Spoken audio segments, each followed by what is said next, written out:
The Velthari Seeker hung motionless in the void like a dying star, its crystalline hull flickering with energy patterns that pulsed weaker with each passing moment. Captain ZYX Thura's 4 eyes darted frantically across the command displays, each holographic readout painting a grimmer picture than the last. Warning lights bathed the bridge in ominous red, and the ship's usual harmonic hum had degraded to a sickly wheeze. "Engineering, report," she commanded, her translator rendering her urgent clicks and whistles into standard galactic. The artificial gravity felt unstable beneath her feet, fluctuating with the ship's dying power core. "Captain, the quantum core is operating at 12% efficiency and dropping," came the strained reply from Chief Engineer Krelnos, his voice crackling through deteriorating communications. "We're losing power to life support systems. The harmonic resonance chambers are completely out of alignment. I've never seen anything like it. The crystalline matrices are fighting each other instead of working in harmony." ZYX Thura's tentacles writhed in frustration as she absorbed the catastrophic implications. "Time to critical failure? At current degradation rates, for hours, maybe less. Captain, we need a Class 7 Engineering Guild specialist, minimum. The quantum harmonics require equipment we simply don't have aboard." The captain's heart sank. The nearest guild station was 3 cycles away at maximum warp, and they'd be dead in half that time. Her ship, the crown jewel of the Velthari exploration fleet, was dying in the cold emptiness of space.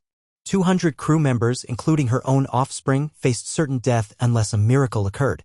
"Captain," Communications Officer Pixtel interrupted, her voice filled with confusion, "I'm detecting a small vessel approaching our position.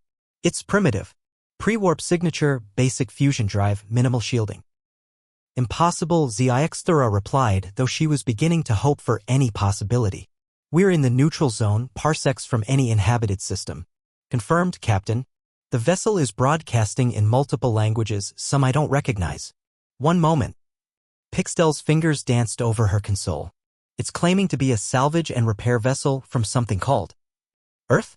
The pilot is requesting permission to offer assistance." ZYX Thura's mind raced. She had heard whispers of the species in the council chambers. The humans, recently admitted to the Galactic Council after somehow stumbling into faster-than-light travel, the most civilized species considered them barely above barbaric. They'd achieved FDL using crude chemical rockets and nuclear fusion, technologies so primitive they were taught in elementary school as historical curiosities. The idea that such a backward species could help with quantum crystalline technology was absurd. But with death approaching rapidly, absurdity seemed preferable to extinction. Open a channel, she decided. What choice did they have?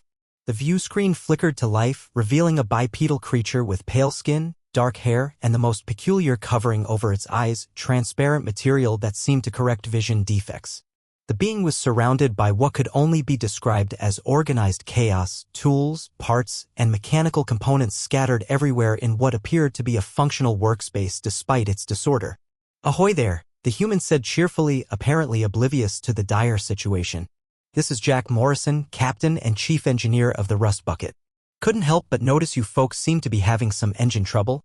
Mind if I take a look under the hood?" ZYX Thura's universal translator struggled with the human's casual tone and strange expressions, producing awkward pauses as it processed unfamiliar idioms. The creature's relaxed demeanor in the face of their crisis was both infuriating and oddly reassuring. "Human vessel, I am Captain ZYX Thura of the Velthari exploration fleet. Your assistance would be appreciated," she said carefully, her pride warring with desperation. "However, I must inform you that this vessel operates on quantum crystalline technology far beyond your species' understanding. Our systems are incompatible with primitive repair methods." Jack's grin widened, revealing white teeth in what she recognized as a human expression of amusement. "Ma'am, I've been fixing things since I was knee-high to a grasshopper. My daddy always said there ain't no machine that can't be understood if you listen to what it's trying to tell you. Mind if I take a look?" The universal translator gave up entirely on knee-high to a grasshopper, simply producing a series of confused beeps. Within the hour, through a process that defied several laws of physics and at least 3 safety protocols, Jack had somehow managed to board their ship. His primitive environmental suit provided adequate protection in their atmosphere, though how he'd calculated the correct air mixture ratios was beyond ZYX Thura's understanding. The human moved with surprising confidence through their corridors, occasionally stopping to examine wall panels or listen to subtle changes in the ship's dying harmonics. Chief Engineer Krelnos met them at the main engineering section, his scaled form towering over the diminutive human. His crest flared with indignation at the sight of the primitive creature. "Captain, surely you don't intend to let this creature near our quantum core? The harmonic resonance chambers are incredibly delicate. One wrong adjustment could destabilize the entire matrix." "Now hold on there, friend," Jack said, extending his gloved hand in what ZYX recognized as a human greeting gesture. Krelnos stared at the appendage as if it might explode. "I know I might not look like much, but I've been working on engines since before you were hatched. Learned from my granddaddy who learned from his granddaddy. We Morrisons have been fixing things for 5 generations. What seems to be the problem?" Krelnos reluctantly led them through the cathedral-sized engine room, his voice taking on a lecturing tone as he explained the complex harmonic resonance system that powered their ship. The quantum core hummed weakly at the center of the vast chamber, surrounded by floating crystalline matrices that pulsed with dying light like the heartbeat of a fading star. "The quantum crystals must maintain perfect harmonic synchronization," Krelnos explained, gesturing to the elaborate array. "Each crystal vibrates at precisely 847.3 terahertz, creating a resonance cascade that powers our faster-than-light capabilities. The slightest deviation results in catastrophic energy loss." Jack whistled low, a sound that somehow conveyed both appreciation and skepticism. "Well, I'll be damned. That's a beauty, all right." He pulled out a device that looked like it had been cobbled together from spare parts, circuit boards, and what appeared to be actual wire and tape. "Mind if I run some diagnostics? That primitive scanner cannot possibly interface with our systems." Krelnos scoffed, his crest flaring with scientific outrage. "Our quantum matrices operate on principles your species hasn't even discovered yet." Jack winked at the towering alien, his eyes twinkling with mischief. "You'd be surprised what duct tape and determination can accomplish, partner." To everyone's amazement, his device began chirping and displaying readings. Jack frowned at the data, then walked around the quantum core, occasionally tapping on crystalline panels with what appeared to be a simple metal tool. "Yep, there's your problem," he announced. "Your harmonic frequencies are about 0.3% off optimal. The crystals are fighting each other instead of working together." "Impossible," Krelnos sputtered. "The tolerance for harmonic deviation is 0.001%. A 0.3% deviation would cause catastrophic failure." Jack shrugged. "Should, yeah? But you've got some kind of compensation system running. Pretty clever, actually. That's been keeping you limping along. Problem is, it's wearing out your quantum matrix. Give it another few hours and the whole thing would have gone critical." ZYX watched in fascination as Jack crawled around their engine room like some kind of primitive inspection creature. He'd produced tools from his suit that seemed to defy classification, crude implements that somehow interfaced with their advanced systems. "The thing is," Jack continued, running his hands along a crystal formation, "you're treating this like it's some kind of precision instrument. But it's not, it's a living system. These crystals, they want to sing together, but you've got them all tuned to the same note. That is the specified harmonic frequency," Krelnos protested. "Calculated by our finest quantum engineers." "Sure, but what if your finest quantum engineers were wrong?" Jack pulled out what looked like a primitive audio device. "Back home, we've got these things called orchestras. Bunch of instruments playing together. Now, you could tune every violin to the exact same frequency, but it would sound terrible. The magic happens when they're all slightly different, all harmonizing." He attached his device to one of the crystals and suddenly the engine room filled with sound, a deep, thrumming chord that seemed to vibrate in their bones. "Listen to that," Jack said, his eyes lighting up. "They're trying to harmonize, but they're being forced into the same frequency. It's like making a whole choir sing in unison when they want to create a symphony." ZYX felt something she hadn't experienced in her long career: excitement. "What are you suggesting?" "I'm suggesting we let them sing." Jack grinned. "Give me 12 hours and access to your quantum tuning systems. I'll have this girl purring like a kitten." "Absolutely not," Krelnos declared. "The harmonic frequencies are calculated to 7 decimal places. Any deviation could destroy the ship." Jack looked at the chief engineer with something that might have been pity. "Friend, sometimes the best solution isn't the one in the manual. Sometimes you've got to listen to what the machine is telling you." He walked to the central console and began making adjustments with his primitive tools. Somehow, impossibly, the advanced Velthari interfaces responded to his touch. "How are you doing that?" ZYXthera asked, fascinated. "Same way I fix anything else," Jack replied, not looking up from his work. "I talk to it, I listen to what it needs, and I give it what it wants instead of what the specs say it should want." The quantum core's hum began to change, deepening and becoming more complex. The crystals around the chamber started to pulse in different rhythms, creating a pattern that was somehow more beautiful than the uniform synchronization they'd maintained before. "This is madness," Krellnos whispered. "The power readings are fluctuating wildly." "Nah," Jack said calmly. "They're just finding their groove. Give it a minute." He walked to the central console and began making adjustments with his primitive tools. Somehow, impossibly, the advanced Velthari interfaces responded to his touch as if recognizing a master craftsman despite the technological gap of millennia. "How are you doing that?" ZYXthera asked, fascinated by the sight of crude human implements interfacing seamlessly with quantum crystalline technology. "Same way I fix anything else," Jack replied, not looking up from his work as sparks of harmonic energy danced between his fingers. "I talk to it, I listen to what it needs, and I give it what it wants instead of what the specs say it should want. Machines have feelings too, they just express them differently." The Velthari seeker trembled as Jack's modifications took effect, the ship's hull resonating with frequencies that had never been heard before. Power readings danced across the displays in patterns that violated every engineering principle Krellnos had learned in his 60 years of service, yet somehow maintained perfect stability. "Power output is increasing," the chief engineer reported, his voice filled with disbelief as he watched impossible numbers scroll across his screens. 17%. 22%, by the sacred crystals of Veldar, it's at 30% efficiency. The quantum core began to sing, literally sing, as Jack fine-tuned the harmonic resonance chambers. Each crystal found its own voice, its own natural frequency, creating a symphony that made the ship feel alive in ways its designers had never imagined. Jack nodded approvingly, making minute adjustments with the delicate touch of a concert pianist tuning his instrument. "She's just stretching her legs. Haven't had a proper tune-up in a while, have you, girl?" He patted the nearest crystal formation affectionately, and somehow, impossibly, it seemed to pulse brighter in response. ZYXthera watched the power readings climb beyond anything they'd achieved even when the ship was new, fresh from the shipyards of Veldar Prime. "How is this possible? Our engineers spent decades optimizing these systems." "Simple," Jack said, wiping his hands on a rag that had appeared from somewhere in his suit's seemingly infinite storage compartments. "Your people are brilliant engineers, don't get me wrong. But you're trying to impose perfect order on something that works better with controlled chaos. Back home, we call it organized mess. Looks like disaster to an outsider, but there's a method to the madness that gets results." The crystals throughout the engine room now pulsed in a complex rhythm, each one singing its own note in a harmony that seemed to resonate through the ship's hull and into the quantum foam of space itself. The sound was unlike anything ZYXthera had ever heard, beautiful, alien, and somehow fundamentally alive.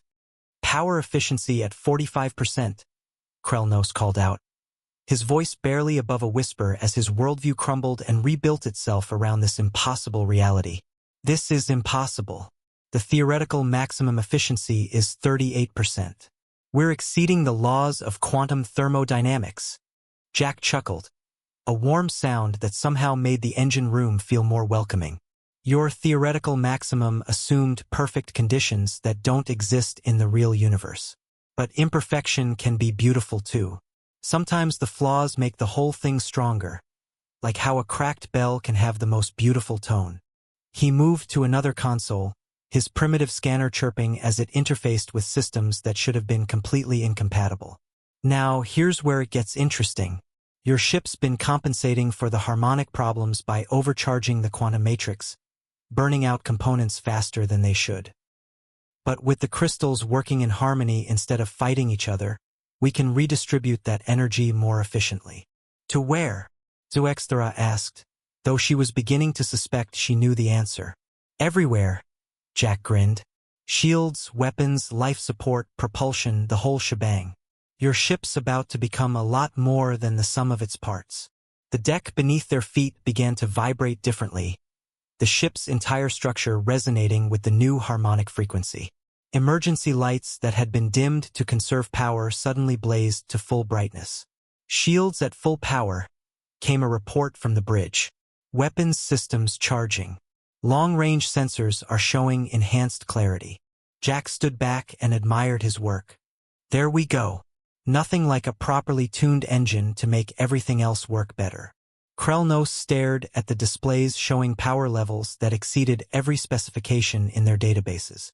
But the stress calculations. The harmonic resonance patterns. None of this should work. Shouldn't, but does, Jack replied cheerfully. Sometimes the universe has a sense of humor. The trick is knowing when to laugh along with the joke instead of trying to solve the punchline. Captain ZYX Thura stood on her bridge, watching displays that showed impossible readings. Every system on the ship was operating at levels that exceeded their design specifications, and somehow everything was working perfectly. Navigation, plot a course for the nearest star system, she commanded. Captain, her navigator replied, our engine efficiency is so high that we could reach the Andraxis system in half the normal time. The quantum slipstream is more stable than I've ever seen. In the engine room, Jack was showing Krellnos some of the finer points of his modifications. The chief engineer's earlier skepticism had given way to fascination as he watched the human work. The key, Jack explained, tapping a crystalline matrix, is understanding that these crystals are almost biological. They grow, they age, they develop their own characteristics. Trying to force them all to be identical is like trying to make every snowflake the same shape. But our engineers spend decades studying quantum harmonics, Krellnos protested. How can someone from a species that just discovered faster-than-light travel understand our technology better than we do? Jack laughed. I don't understand it better, I just understand it differently. See, your people approach engineering like it's a science. All calculations and precision and perfect specifications. But where I come from, we approach it like it's an art. He gestured to the singing crystals around them. A painter doesn't measure exactly how much red to mix with blue to get the perfect purple. They feel it. They experiment. They know when it's right because it looks right. That's completely illogical, Krellnos said, though his tone suggested he was beginning to see the wisdom in it. Logic's great for building things, Jack agreed. But intuition's better for making them work. Your quantum core doesn't just want to function, it wants to sing. And when you let it sing, it performs miracles. On the bridge, ZYX Thura was receiving reports from every department. The ship's performance had improved across the board. Their sensors could detect objects at twice their normal range. Their shields could withstand impacts that would have previously crippled them. Their weapons systems were charging faster and hitting harder. Captain, her tactical officer reported, we're detecting a ship approaching. Configuration suggests it's a Krexnal raider. The Krexnal were notorious pirates who preyed on damaged ships in the neutral zone. Normally, a single exploration vessel would be easy prey for their heavily armed raiders. Evasive maneuvers, ZYX Thura ordered. Charge weapons and prepare for a... Captain, Jack's voice came over the comm from the engine room. Mind if I show you what this girl can really do? Before ZYX Thura could respond, she felt the ship surge forward with an acceleration that should have been impossible. The Krexnal raider, which had been closing for attack, suddenly found itself falling behind as the Velthari Seeker accelerated past its maximum pursuit speed. How? ZYX Thura whispered.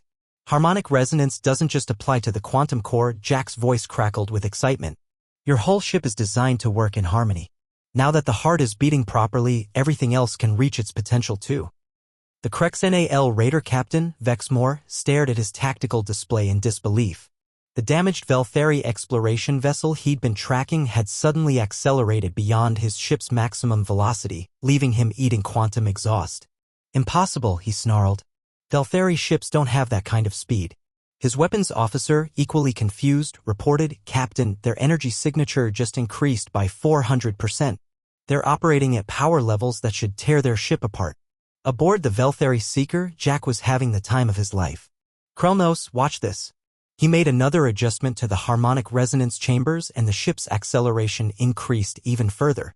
The chief engineer's scales had turned a pale blue, the Velthari equivalent of shock. The inertial dampeners shouldn't be able to handle this acceleration. They couldn't before, Jack grinned. But now that everything's working in harmony, the dampeners are getting help from the quantum field fluctuations. It's like the whole ship is singing the same song. On the bridge, ZYX Thura was receiving reports that challenged everything she thought she knew about her own vessel. "Captain, we're maintaining acceleration at 12.7 gravities," her navigator reported. "Our maximum rated acceleration is 8.2 gravities. Weapons systems are charging 40% faster than normal," added the tactical officer. "Shield harmonics are showing perfect resonance across all frequency bands." Jack's voice came over the comm again. "Captain, how would you like to show that pirate what happens when you mess with a properly tuned ship? What do you have in mind?" ZYX asked, though she was beginning to trust the human's instincts. "Well, they're expecting you to run or fight like a normal exploration vessel. But you're not normal anymore. You're extraordinary. Why don't we have a little fun with them?" Before ZYX could object, Jack had already started implementing his plan. The ship suddenly decelerated, spun around in a maneuver that should have been impossible for a vessel of its size, and began accelerating directly toward the Krexnal raider. "He's insane," Krelnos whispered, watching the tactical display. "We're on a collision course." "No," ZYX said, beginning to understand. "He's showing them what we can do."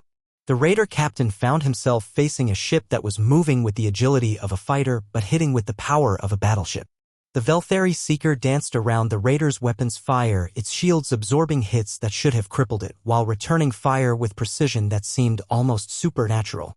"Their targeting systems are impossible," Vexmore shouted. "They're hitting us with every shot."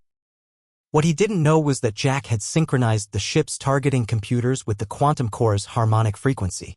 The weapons weren't just firing, they were singing in perfect harmony with the ship's entire energy matrix. Within minutes, the Krexnal raider was limping away, its weapons systems disabled and its pride thoroughly wounded. They'd been defeated by a ship that, according to every tactical manual in the galaxy, should have been easy prey. "Message to the raider," ZYX commanded. "Tell them they've just experienced human engineering. And suggest they find a different profession." Word of the Velthari Seeker's impossible performance spread quickly through the Galactic Council. Within days, requests for information about human engineering techniques were flooding Earth's diplomatic channels. Captain ZYX found herself hosting a parade of alien engineers, all wanting to understand how a primitive human had accomplished what their most advanced scientists had deemed impossible. "The secret," Jack explained to a gathering of the galaxy's finest minds, "isn't in the technology. It's in the approach.